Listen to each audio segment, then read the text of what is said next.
Once upon a time, in the village of Akanosu, there lived a chief named Mazinwokike.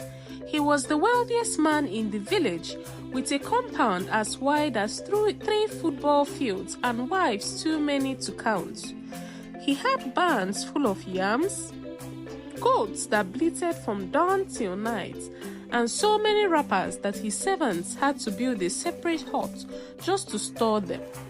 But despite all he had, Mazinwokike was a very greedy man. He collected gifts from everyone who came to greet him. Even when someone brought palm wine, he would drink it all and still ask, "Is this all you could carry?" Whenever the elders shared food after a meeting, he took the biggest piece of meat and used his walking stick to drag another one in his bowl. Now, in the same village lived an old farmer named Okina, who had only one goat. This goat was not like other goats. It had white fur, a black patch on its forehead, and it could talk. But only Okina knew this secret. The goat never spoke in front of strangers. It only spoke at night when Okina was alone in his hut. "Papa," the goat would say, "you must never sell me. No matter what happens, keep me close. Your fortune is tied to me." And Okina, who was a simple man, listened. He fed the goat well, never tied it up, and even built a small mat for it beside his own bed. One year, there was a great drought in Akanosu. The streams dried up, the crops failed, and hunger began to dance through the village like a masquerade with a cane. People began selling their belongings to survive. Even the chief, greedy as he was, started to notice that his barns were emptying faster than usual. One morning, Mazinwokike called his servants. "I have heard that the old man Okina still has a fat goat," he said. The servant nodded. "Go and bring it to me," the chief commanded. "Tell him it is for the village, but make sure it ends up in my kitchen." When the servant arrived at Okina's compound and explained the chief's message, the old man shook his head. "I cannot give this goat away," he said. "It is all I have." The servant threatened him, shouted at him, but Okina held his ground. That evening, when the goat spoke again, it said, "They will come for me. Do not argue. Let them take me, but make sure you follow behind." The next morning, the chief sent 4 guards. They stormed the compound and dragged the goat away, even as it bleated and kicked. Okina followed quietly behind, just as the goat had said. The goat was taken to the chief's kitchen. The wives gathered.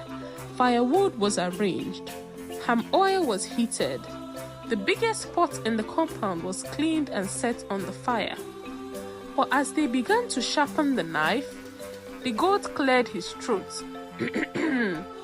It said. The women jumped. "Who said that?" one shouted.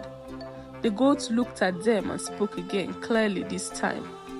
"I said, if you dare kill me, your chief will sleep on the roof tonight." The women screamed and ran out of the kitchen. The news spread like harmattan fire. People gathered at the compound, whispering and pointing. When the chief came out and heard the story, he laughed. "You people are mad," he said. "How can a goat talk? It is hunger that's confusing you." He marched into the kitchen himself and raised the knife. As soon as he touched the goat, the ground trembled slightly. The wind turned hot. A pot fell from the shelf by itself. The goat turned his head and said, "Chief, I warned you." "I warned you." That night, Mazinwokike did not sleep in the room. He slept on top of the zinc roof, naked, shivering, screaming and covered with leaves. No one knew how he got there. No ladder was found. The next morning, the people had to bring down the king's chief priest to pray for him. When Okina came to collect his goats, the goats followed him home proudly, chewing cassava leaves. From that day, nobody in Akanosu tried to touch the goats again. As for the chief, his greed reduced.